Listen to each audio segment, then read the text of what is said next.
আবার কাল রাত্রি বরুণের বাড়িতে একটা ফোন আসছিল ওই বাড়িতে থানায় যাও না তা কইতো না থানায় যায় না ওর কিন্তু অনেক আত্মীয়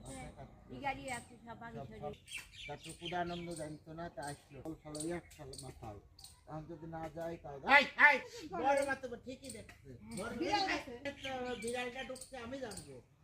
ঘরে শুধু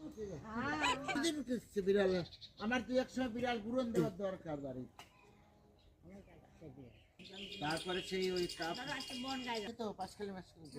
খাওয়ান সব করছে হাট গাড়ি করবেই না কারো সিভিক পুলিশ